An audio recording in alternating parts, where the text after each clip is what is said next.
આજ રોજ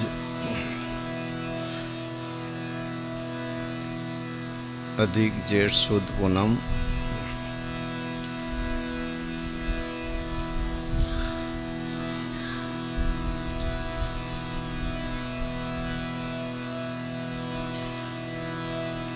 ભજન સંધ્યાના કાર્યક્રમમાં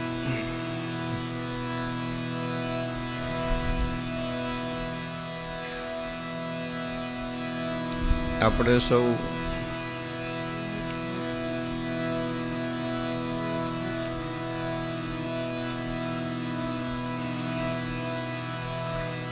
પૂનમની યાદી નિમિત્તે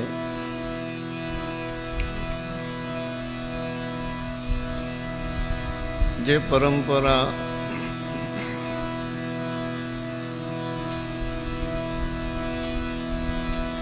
એને આપણે સરસ રીતે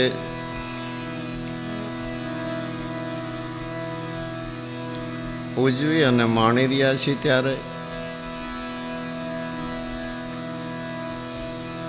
સંત શ્રી સવા ભગતની જગ્યા રામદેવ પીર મંદિર પીપળી ધામ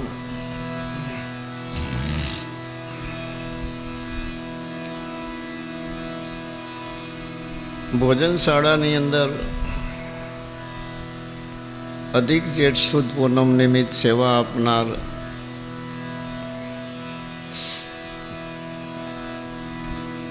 સેવક પરિવાર ગામ બજાણા, ખેરવા, શેડલા, કચોલિયા, શંકેશ્વર, દેગામ, લીંબડી, અખિયાણા, વિંજવાડા, વણોદ, વાલેવડા, નાવિયાણી, ત્રેંટ, નાના ઉભડા, માંડલ, વરમોર, એચવાડા, એરવાડા, છત્રોટ, પંચાસર, વિસાવડી, પાટડી, પાનવા, ચિકાસર, સાવડા, ઉપરિયાળા, ખારાગોટા અને નવરંગપુરા, આટલા ગામના સેવક પરિવારની ભોજનશાળાની અંદર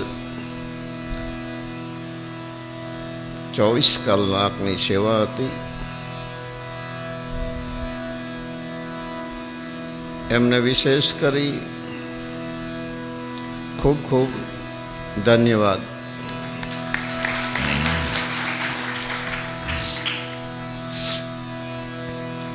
જેઠ સુદ પૂનમ નિમિત્ત મળ્યા ત્યારે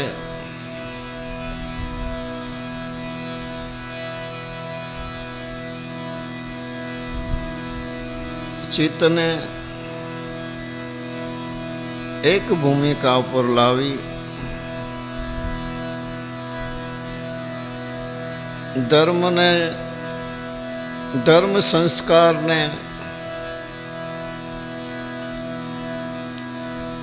યાદ કરી જે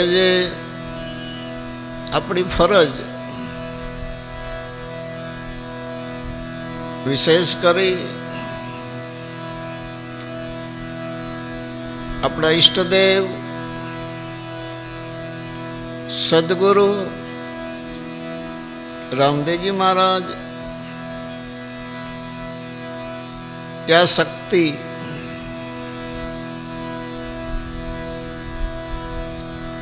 એમની યાદી બનાવી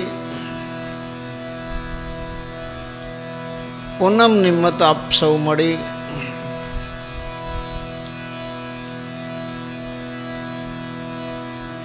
બ્રહ્મનિષ્ઠ સદગુરુ શ્રી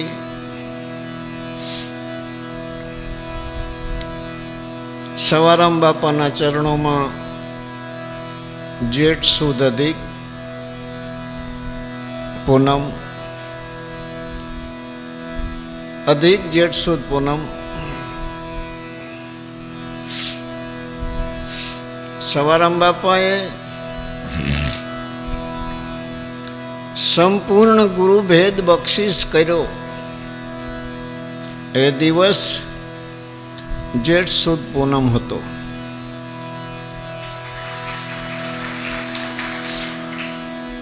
અને બળદેવદાસ બાપાએ સવારામ બાપાનો જ્યારે ભંડારો કર્યો એ પણ જેઠ સુદ પૂનમ હતો.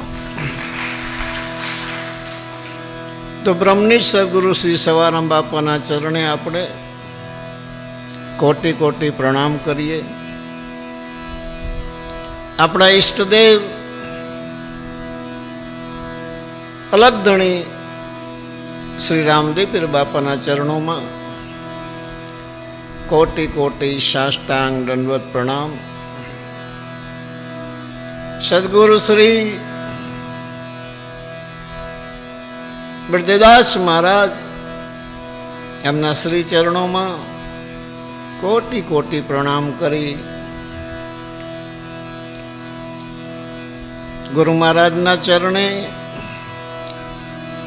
બાપાની છત્ર છાયામાં જ્યાં જ્યાં જે કોઈ સાધુ સંત એમના ચરણે વંદન કરી સાજંદા કલાકારને દિલથી આવકારી વિશેષ કરી જીતુગીરી બાપુને વધાવીએ. બાપુ આજ ભજનમાં જે મજા આવી ને, આજે પહેલી વાર મને આટલી મજા આવી.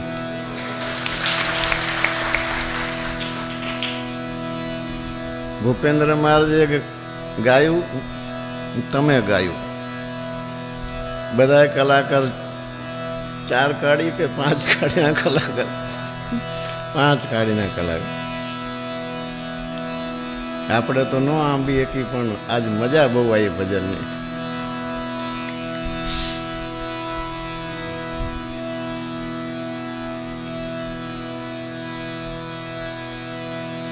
અહીંયા ઉપસ્થિત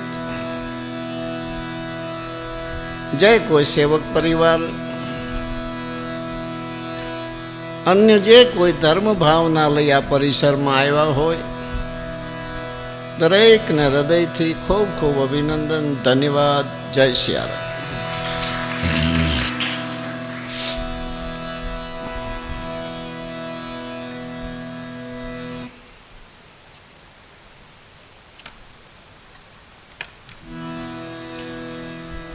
અધિક જેઠ સુદ પૂનમ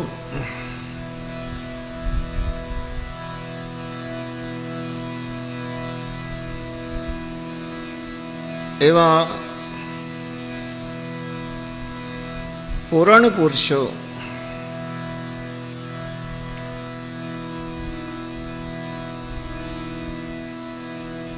બ્રહ્મ સ્વરૂપ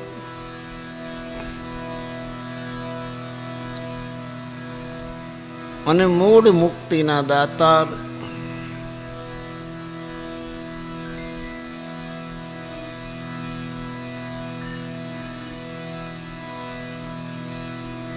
એવા પુરુષોને યાદ કરી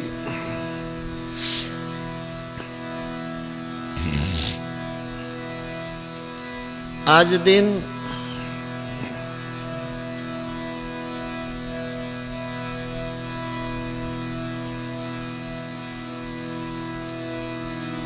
એ પુરુષોની ગતિ, એ પુરુષોની કક્ષા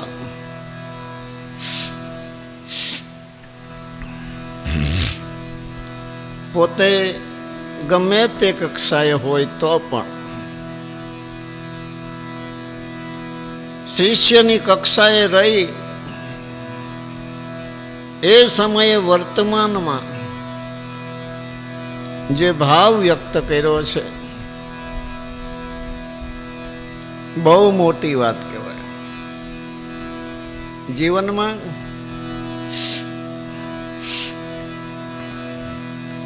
એવો નિશો આવી જાય કે મારે તો માલિક તું એક, બીજે ક્યાં જઈએ. જેમ રાખે રણુજાનો રાય એવી રીતે રહીએ. કેવો ભાવ વ્યક્ત કર્યો છે. પોતાની જે કક્ષા શિષ્ય ભાવે રહી અને જે ભાવ વ્યક્ત કર્યો છે એમાં કક્ષાની ઊંચાઈ, જીતુકીરી બાપુએ ભજન ગાયું, ગગનમાં ગુરુ મીડા ગુસાય, આ તો કોઈ રમતી મૂર્ત આઈ.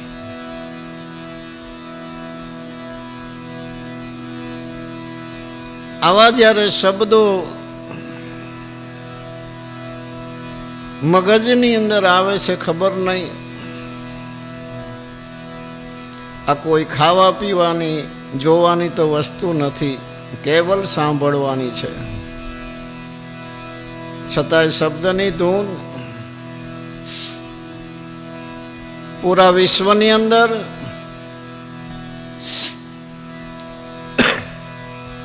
આ દુનિયાનો,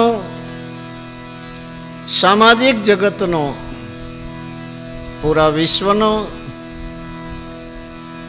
અને અમારા ધર્મ જગત સંતોનો જે વ્યવહાર છે એ શબ્દથી જ ચાલી રહ્યો છે. શબ્દની અંદર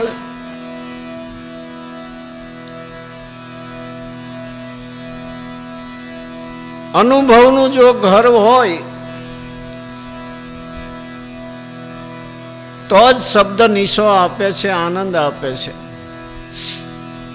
જે શબ્દ,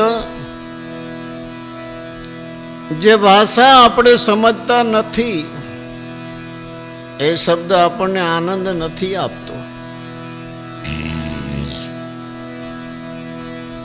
પણ સામાજિક હોય, વ્યવહારિક હોય, આર્થિક હોય, રાજકીય હોય કે ધાર્મિક હોય, જે ઘરમાં જાય છે વર્ષોના વ્યવહારને લઈ આપોઆપ શબ્દનું જ્ઞાન થાય છે. શબ્દના જ્ઞાન થવાથી એ શબ્દની ભૂમિકા ઓળખાય છે, પરખાય છે. એ વસ્તુ સમજમાં આવે છે. ત્યારે જ જિજ્ઞાસા અને પ્રેમ જાગે છે. જેને જાણતા નથી, જેનો પરિચય નથી, જેને ઓળખતા નથી, તો જિજ્ઞાસા કોઈ દિવસ થવાની શક્યતા નથી. વિશેષ કરી જે ગોપનીયતા છે મહાપુરુષોના શબ્દની, જે માર્મિકતા છે, જે મર્યાદા છે, એને સંપૂર્ણપણે જાળવી આવા મહાન પુરુષો જિજ્ઞાસુ આત્માને શબ્દની એવી લહેજત દ્વારા કે થોડા ઘણા અંશે પણ એને સમજાય,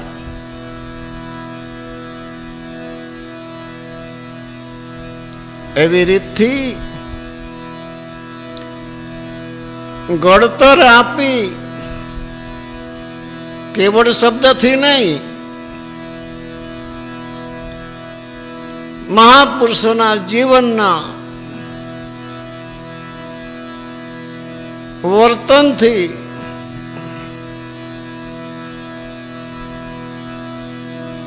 અનંત પુરુષોના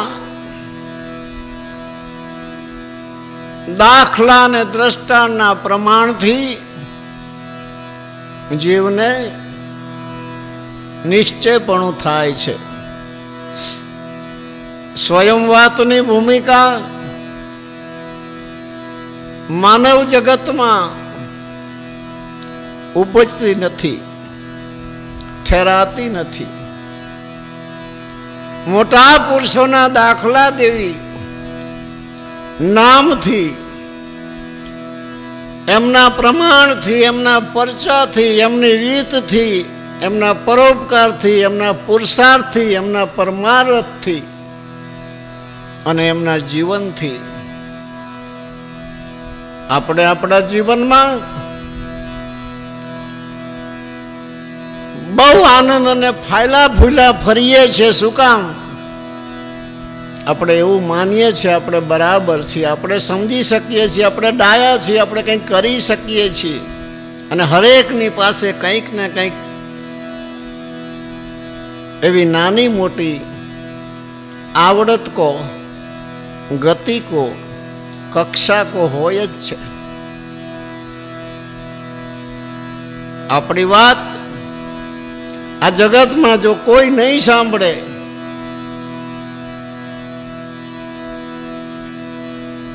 તો આપણી રીત અને આપણી રહેણી એનો પરિચય બરાબર છે કે અબરાબર કોણ આપશે?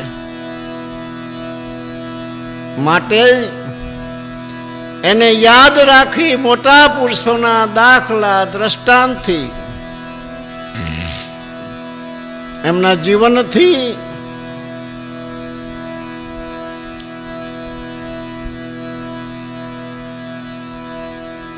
ત્રણ લોકની ચિંતા મટાડી અખંડ સુખ જેને ભોગવ્યું છે, જોયું છે, માણ્યું છે, આવા સ્થિતિવાળા બ્રહ્મનિષ્ઠ પુરુષો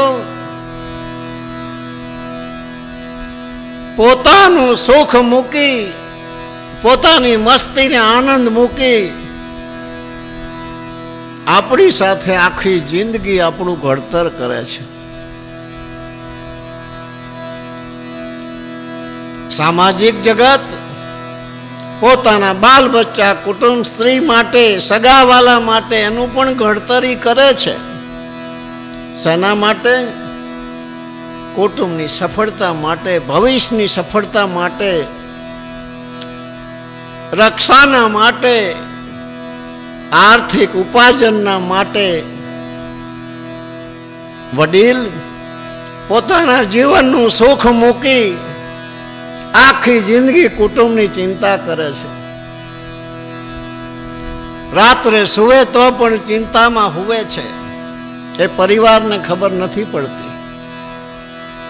પણ જેની માથે જવાબદારી હોય છે, જવાબદારી બહુ મોટી વસ્તુ છે. આવા પુરુષોએ જે જિંદગી ખપાવી દીધી છે તો શેના માટે? શું જગતમાં આ પુરુષોને જોતું હતું? અખિલ બ્રહ્માંડનો માલિક જેના મોઢા મોઢ વાતું કરતો એને આ જગતની શું જરૂર હોય? પૂરણ પુરુષોનો પંજો માથે હોય, પૂરણ પદની જેને પ્રાપ્તિ થઈ હોય એને આ જગતના જીવની શું જરૂર હોય? એ મસ્તી, એ ગતિ, એને વારંવાર યાદી બનાવવા માટે આ મંચ છે, આ ભજન છે, આ સત્સંગ છે. આના વિના પહેલા રાહબર નથી થવાતું. કારણ કે શબ્દ ઓળખાય નહીં તો એની અસર નથી થતી. શબ્દ એક દિવસે નહીં ઓળખાય. વારંવાર મહાપુરુષોના ભજનને, સત્સંગને ફેરવતા ફેરવતા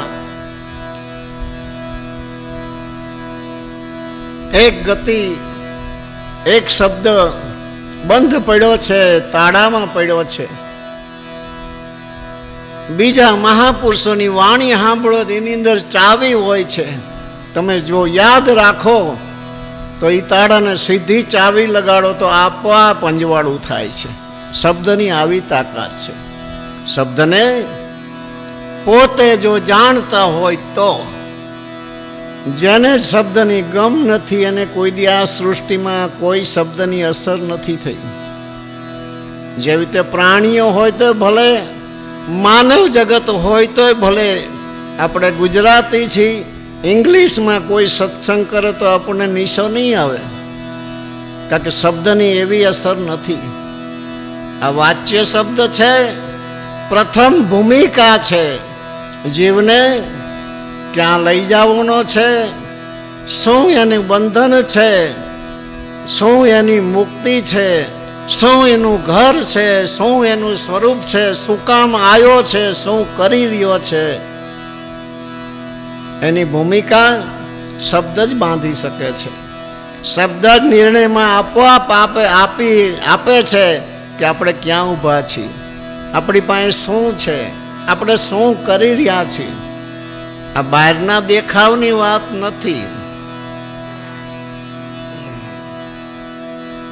સંપત્તિ હોય તોય ભલે અને સંપત્તિ ના હોય તો ભલે,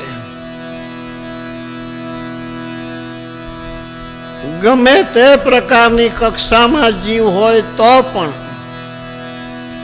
એવું નહીં માનવાનું કે મહાપુરુષો પાસે એની બુટ્ટી નથી. છે. ફરક એટલો છે કે અનુભવનું ઘર એવું છે, તમને જેટલી ખબર પડે છે એમાં તમને પણ ખબર પડે કે આને આ વાત કહેવાય કે ન કહેવાય, આ ઠામમાં આ પાત્રમાં આ વસ્તુ નખાય કે ન નખાય. એમ મહાપુરુષના ઘરમાં પૂર્ણ અનુભવ જેના ઘટમાં પડ્યો છે એને ખબર જ હોય કે આ પાત્રમાં શું નખાય, શું ન નખાય ને કેટલું નખાય. માટે પોતપોતાની કક્ષા મુજબ મહાપુરુષના ચરણે જઈ હરેકે અલગ રીતે કોઈએ સેવા સ્વીકારી છે આશ્રમમાં, કોઈએ મહાપુરુષના જ્ઞાનને સ્વીકાર્યું છે, કોઈએ મહાપુરુષની રહેણીને સ્વીકારી છે, કોઈએ મહાપુરુષના વચનને સ્વીકાર્યું છે. કોઈ મહાપુરુષના ચરણે સંપૂર્ણ સમર્પિત થયા છે. કોઈની માથે કોઈનો પંજો છે, કોઈના હૃદયમાં કરુણા થઈ ગઈ, કોઈ પુરુષે દુઆ આપી દીધી, કોઈ શબ્દ આપી દીધો, કોઈ વસ્તુ આપી દીધી, કોઈ પ્રસાદી આપી દીધી. આ તો લહેર અને મેરની વાત છે. કાયમ કંઈ હોતું નથી. કબ હુક લહેર દરિયા ઉકી, રોજ દરિયો મોતી ના લાવે. પણ જ્યારે પૂનમની ભરતી આવે ત્યારે કબ હુકી લહેર દરિયા ઉકી, બેડા પાર હો જાય. આ પૂર્ણિમાનો મહિમા છે. પૂર્ણિમા પરિપૂર્ણ પૂર્ણિમા છે, પરિપૂર્ણ પુરુષોનો સમય છે, પરિપૂર્ણ પુરુષોની ગતિ છે. એ ગતિમાં જીવનને આગળ લઈ જવા માટે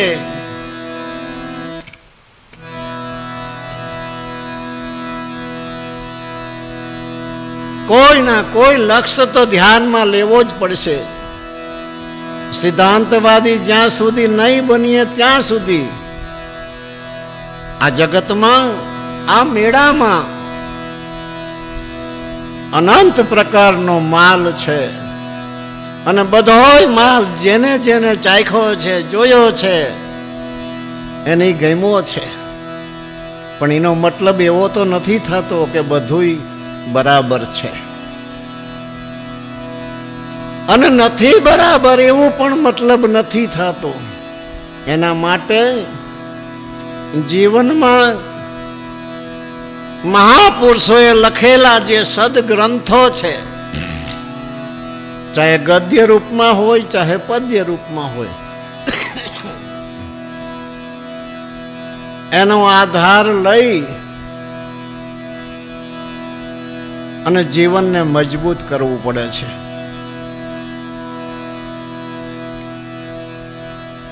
જે મંજિલે પહોંચવું છે, જ્યાં પહોંચવું છે, આપણને કઈ ખબર નથી. પહોંચ્યા એ બધા કઈ ગયા છે, એ બધા એમની મસ્તીમાં આવી વાતો કરી ગયા છે. એવા પરમ શિષ્યોને ખૂબ અનુભવ આપી, આનંદ આપી, પરમ મુક્તિ બક્ષિસ કરી છે. આ જોવાની વસ્તુ નથી, આ અનુભવવાની વસ્તુ છે. આ શક્તિ છૂટવી સામાન્ય નથી. ગમે તે કક્ષા પ્રાપ્ત થાય તો પણ જ્યાં સુધી સ્થિતિ જ્ઞાન પ્રાપ્ત ન થાય ત્યાં સુધી ગમે એમ જ્ઞાની વાત કરે તો પણ ભીતરની આંટી છૂટતી નથી. સ્થિતિ જ્ઞાન એને કહેવાય છે કે જેને તમારે જાળવવું ન પડે. 1 મહિનાનો મંદવાડ કોઈને તાવ આવ્યો ટાઢિયો, ખાટલે જઈને તમે જોવો, એને બોલાવો, તમે એની સ્થિતિ જોજો. આ સ્થિતિ જ્ઞાન છે. એવું નાટક તમે કરી જોઈજો. બસ આમાં ફેર છે. વાત અને વ્યવહાર ધરતી ને આકાશ જેટલો ફરક છે. જ્ઞાનની વાતો પુસ્તકો પઢ્યા પછી, પુસ્તકો સાંભળ્યા પછી, જાણ્યા પછી સત્સંગ કરી શકાય, પણ એની રેણીએ હાલવું, રેણીએ રહેવું, ભીતરથી મનનો જે મેલ દૂર થવો, નિરખતા નેણા અરખે મટી જાય મનડા કેરી દોડ, સાચા સંતોની માથે ભક્તિ કેરે. આ એમને જોયું છે.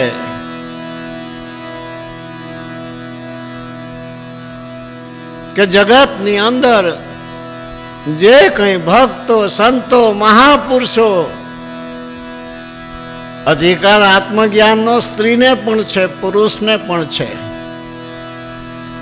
પણ આને તમે જો જોઈશો તો નિર્મળ મનથી જોઈશો તો માય ખોટી મળે ન ખોટ, સાચા સંતોની માથે ભક્તિ. સત્યનો માર્ગ, ધર્મનો માર્ગ કોઈ વિલાસી માર્ગ નથી, કોઈ વિકારી માર્ગ નથી, વ્યભિચારી માર્ગ નથી. જેને આત્માનો શુદ્ધ પ્રેમ હોય એને આ વસ્તુની ખબર પડે. મીરાને પૂછો તો ખબર પડે. મીરાની હારે કોણ હતું? કોઈ જ નહીં. ગુરુએ કંઠીમાંની જે ઉપદેશ આપ્યો, હાથમાં તો કૃષ્ણની મૂર્તિ હતી. એ જિંદગી કેવી રીતે કાઢી છે? જ્યારે પ્રભુમાં જ્યારે એકાકાર થાવ છો, ગુરુ તમે પ્રભુની ઓળખાણ કરાવે છે, ગોવિંદની ઓળખાણ કરાવે છે, અને જ્યારે તમે એકાકાર થાવ છો ત્યારે સાક્ષાત તમારી યારે કાયમ વાતું કરે છે. અને જેવી જોઈ એવી મસ્તી આપે છે, જેવી જોઈ એવી શક્તિ પણ આપે છે. કે આટલું બધું દુઃખ સહન કર્યું આખી જિંદગી, તો પણ જેને પ્રભુથી મુખ મોડ્યું નથી, સમાણા પણ તોય પણ દ્વારકાધીશની મૂર્તિમાં. આ કોઈ નાની વસ્તુ નથી. આ પ્રેમીને ખબર પડે, કોઈ વિરહીને ખબર પડે. સામાજિક જગતમાં પણ કોઈ પ્રેમી હોય એને પૂછો, એને આ જગત નથી દેખાતી. અરે પ્રાણને છોડો, પ્રાણ પણ દઈ દેવા તૈયાર છે પ્રેમની માટે. અને આ પણ માર્ગ ભક્તિનો એ પ્રેમ માટેનો જ છે. મહાપુરુષો કોઈને જો પ્રસન્ન થયા છે તો પ્રેમના કારણે, પરમાત્મા કોઈને પ્રસન્ન થયા તો એ પ્રેમના કારણે, સંતો કોઈને વશ થયા તો પણ પ્રેમના કારણે. બીજું હથિયાર અહીંયા નથી કામ આવ્યું. આ તો જેમ જેમ જેમ જેમ ચિંતન વધતું જાય એમ મગજની અંદર મસ્તી એવી કક્ષા, એવી છાયા વધતી જાય છે. અને આપોઆપ અંદર મગજની અંદર એવી ગતિને સ્થિતિ બને છે કે જગતને જે ન દેખાય તમને દેખાવા માંડે. જગતને જે આનંદ ના આવે આપણને આપવા, એકલા બેઠા તો એ આનંદ આવે. શું છે? કોને કહેવું?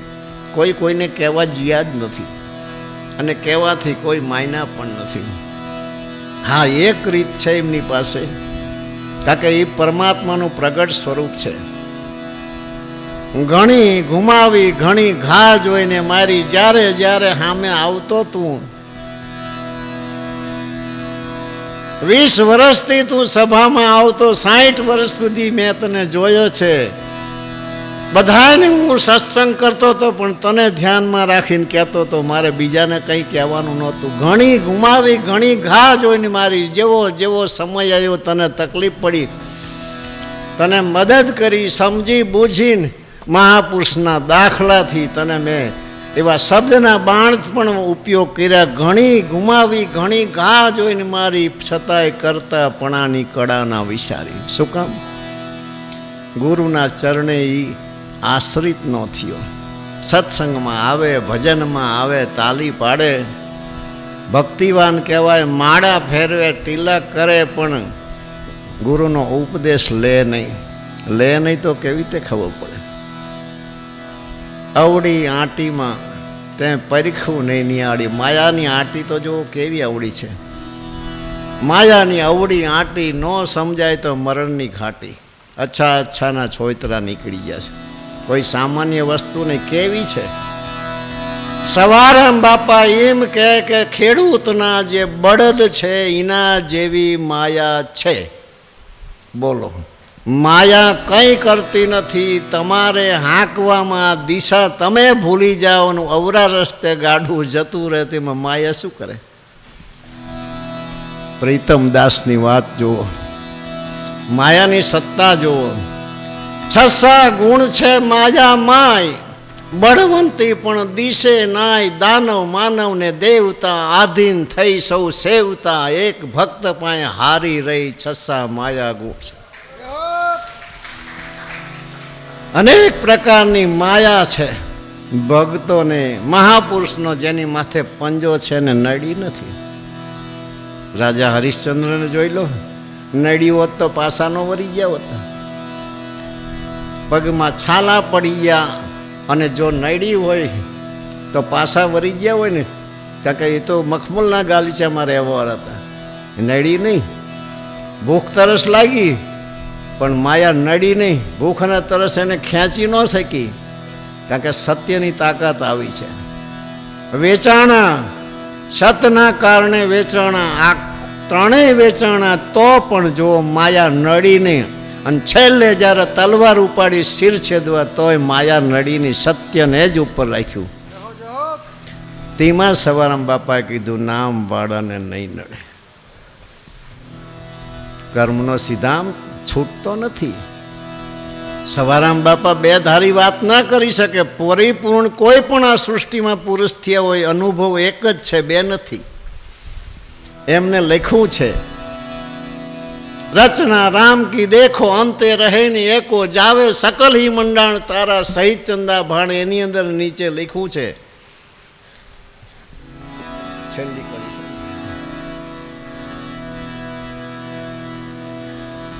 સુખ દુઃખ સબર કર લે ભાઈ, એ સબ આપકી કમાઈ, ગરવ મતી કરજો ભાઈ. કોઈ દિન ધૂપ કોઈ દિન છાય.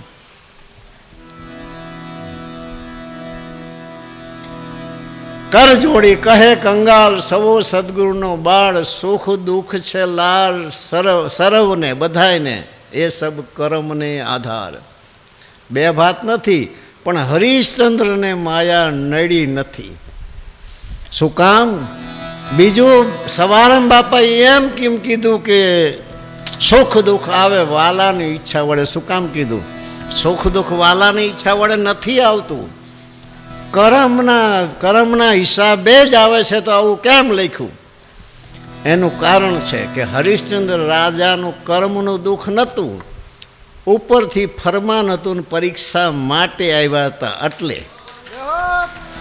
એટલે એક જ ભજન પૂરતો સિદ્ધાંત એવો છે કે સુખ દુઃખ આવે વાલાની ઈચ્છા વડે. નરસિંહ મહેતાની પરીક્ષા કરી ઈ, મીરાની પરીક્ષા કરી ઈ,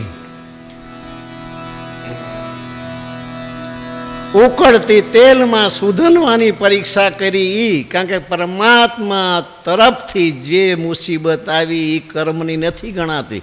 એટલે અહીંયા શબ્દ માર્યો, સુખ દુઃખ આવે વાલાની ઈચ્છા વડે. આપણે ધીરજથી મન રાખવો દડે. આપણને શું કામ કીધું છે? આપણે એ પરંપરામાં છીએ કે ભક્ત પરંપરામાં છીએ. માટે ભક્ત હોય છે એની પાસે ભક્તિ હોય છે, ભક્તિ હોય એની પાસે ભગવાન હોય છે, અને એની માથે ગુરુની કૃપા હોય છે. અને આ કોને કહે છે? સામે શિષ્યો જ બેઠા છે. એટલે શિષ્યોને કહે છે ભક્તિને ભક્તનો મહિમા વધારવા માટે પરમાત્મા યુગે યુગે કંઈક ના કંઈક એવું ખાટ ઊભો કરે છે કે આજ સુધી એની સુવાસ અમર છે. અને એ સુવાસના આધારે એ માર્ગે, એ રાહપુર, એ મસ્તીમાં આમ નામ આપણે આનંદ કરી રહ્યા છીએ. નામ વાળાને નહીં નડે. નામ કો સત્ય કો જે કોતે, સતનામ કો પરિપૂર્ણ બ્રહ્મ સ્વરૂપ કો પૂર્ણ બ્રહ્મ કો એક જ કક્ષા છે. અને અહીંયા સ્પેશિયલ વિશ્વામિત્ર પરીક્ષા કરવા આવે છે એટલે કર્મનો સિદ્ધાંત અહીંયા લાગુ નથી થતો. કારણ કે અહીં પોતે હરિશ્ચંદ્ર રાજા કોઈ કર્મે જુગાર રહીમાન રાજ જતું રહ્યું કે કોઈએ કાઢી મૂક્યા કે ખાવાનું ખૂટી રહ્યું નીકળે એવું નથી. એટલે કીધું સુખ દુઃખ આવે વાલાની. સ્પેશિયલ પરમાત્માએ જ પરીક્ષા કરી, જેમ નરસિંહ મહેતાની કરી એવી રીતે 5 જણાની અંદર ભગવાને પ્રેરણા કરી. સાધુએ પૂછ્યું, અમારા પૈસા છે ને હારે લઈ જઈ દ્વારકા દર્શન જવું, કોઈ રસ્તામાં લૂંટી લે તો અહીંયા કોઈ પેઢી છે બોલો. તો એ 5 જણાને પરમાત્મા એવી પ્રેરણા કરી, હા નરસિંહ છે એને સાંભળ્યાને પેઢી દ્વારકામાં છે, અહીંયા જાઓ. એ જ્યાં રાખ્યા પૈસા અને હુંડી લખી દીધી. પછી રાતે હુંડી ભગવાનના ચરણમાં મૂકી. ઓલા તો બધા દ્વારકા જ્યાં આખું દ્વારકા ફરી લીધું, કાંઈ પેઢી જ નહોતી બોલો, ક્યાંય પેઢી નહીં. નિરાશ થઈને પોતાને ખબર પડી છેતરી ગયા ને ઝાંપે આવ્યા ને ત્યાં તો એ માથે પાઘડી ને કલમ ને ચશ્મા ને હાથમાં ચોપડો ને સાંભળ્યો શેઠ હાચે હાથ સાંભળ્યો કે મહાત્મા કઈ બાજુ કે ભાઈ સાંભળસા શેઠની પેઢી ગોતતા તો કાંઈ તો કોઈ પેઢી નથી લરમ કે હું જ સામરસા શેઠ છું. ગામડે હિસાબ કરવા ગયો તો આવતા મોડું થઈ ગયું. બોલો બોલો શું કામ છે કે આ પૈસા, આ ઊંડી પૈસા જ હોય છે. આપી દીધા પૈસા. પૈસા લઈ ગયા. જાતા જાતા કે હવે નરસિંહ મહેતાને કહેતા નહીં, હું એમનો વાણોતર છું, શેઠ નહીં. કદાચ તમે કહેશો તો મને નોકરીથી કાઢી મૂકશે. હા, આવી મહાપુરુષોની રચના છે. સાધુ દ્વારકાધીશના દર્શન જ્યાં સામે દ્વારકાધીશ ઊંડી સ્વીકારી, એકને ખબર પડી એકને ન પડી. અજબ ખેલ છે. ગજબ. આવી મસ્તીમાં આવી વસ્તુને યાદ કરી, આવા પ્રસંગોને યાદ કરી જીવનને કાયમ માટે સચેતને જાગૃત રાખીએ તો તુલસીદાસજી મહારાજે કીધું એમ, सबसे मिलिए धाय ना जाने कौन रूप में नारायण मिल जाए. હવે એટલે સુધી તો આપણે ન જઈએ કે કંઈક આપણો માર્ગ આખો અલગ છે. કારણ કે ભક્તિ અને ભોરપણ એ ભેરું કોઈ દી હાલે એવું નથી. ચતુર માણસ હોય, ચેતન માણસ હોય, જાગ્રત હોય, એના માટેની ભક્તિ છે. ભક્તિને ભોરપણ ભેરું હાલે નહીં. ભક્તિ ચતુરાઈથી ખોજો. શીલવંત કહે મારે તો છેલ્લો જન્મ છે, નહીંતર તમારે આગળ જોગ થાય જોઈજો. કાઠી છે. મહેનત કરવા જતાં એમ પ્રાપ્ત નથી થાય. આ ભોળપણની નથી. ભોળપણે આ બધું થાય, સમજણે થાય. સમજણ આવે, વસ્તુ ઓળખાય, પ્રેમ જાગે કે આ વસ્તુ કરવાથી આ થાય છે. પ્રેમ જાગે ત્યારે કર્મમાં મજબૂતાઈ આવે ને કર્મમાં મજબૂતાઈ આવે એટલે જ્યાં પહોંચવું ત્યાં પહોંચી જાય. એમ જીવન કાયમના માટે આપણે ઘડી રહ્યા છીએ. આમ નામ જ્યાં સુધી વર્ષો સુધી ઘડાય ત્યાં સુધી ઘડતા રહીશું. ગુરુ મહારાજની બાપાની જેવી પ્રેરણા, એ જેવી શક્તિ આપશે, જેવી બુદ્ધિ આપશે એમ આનંદ કરશું. આજ તો હવે નરસિંહ મહારાજને બાકી છે. જીતુગરી બાપુને એટલે દૂરથી આવ્યા છે, જે સાંભળવાના છે. અને 2-3 ભજન બોલ્યો, એટલો સત્સંગ કર્યો. એના કરતાં છેક સુધી આટલા બધા માણસો આ મને અધિક માસના લીધે જાજા છે. આટલા તમને ખબર હે અધિક માસ શેમાંથી આવ્યો? હરણાકલ છે ભગવાન પાસે જે દી વચન માંગ્યું બધું કીધું. લોઢે લાકડે નહીં, જનાવરથી નહીં, માણસ નહીં, લોઢાથી નહીં, ઘરમાં નહીં, બહાર નહીં, દિવસે નહીં, રાતે નહીં. તે દી કીધું તો 12 મહિનામાં નહીં. એટલે આ 3જા વર્ષે કાઢ્યું. આ અધિક માસ એનો છે. વિશેષ નહીં કહેતા સદગુરુ શ્રી બ્રહ્મનિષ્ઠ સદગુરુ શ્રી સવારામ બાપાના ચરણોમાં કોટી કોટી પ્રણામ કરી, લખધણી બાબા રામદેવજી મહારાજ આપણા ઈષ્ટદેવ 12 બીજના ધણી ચેતન બ્રહ્મ પીપળીના પીર એમના શ્રી ચરણોમાં કોટી કોટી સાષ્ટાંગ દંડવત પ્રણામ કરી, સદગુરુ શ્રી બળદેવદાસ મહારાજના ચરણે કોટી કોટી પ્રણામ કરી સાધુ સંતોને આવકારી, સાજંદા કલાકારને દિલથી આવકારી. અહીં ઉપસ્થિત દરેક સેવક પર અન્ય જે કોઈ ધર્મ ભાવનાને લઈને આવેલા દરેકને મારા હૃદયથી ખૂબ ખૂબ અભિનંદન, ધન્યવાદ. જય સિયારામ. મારા અંતરની શુભ આશીષ. સદાના માટે સુખી રહો, ખુશી રહો. સદગુરુદેવ રામદેવજી મહારાજ કી, અખંડાનંદ કી, હરે ગુરુ સંત કી, સર્વ સંતન કી, સનાતન ધર્મ કી, સાત કબીર સાહેબ, સવારામ બાપા કી, બળદેવદાસ મહારાજ કી.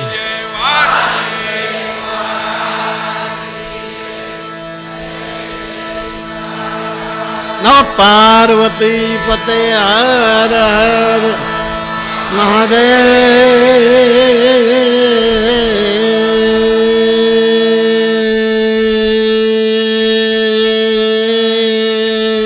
હર.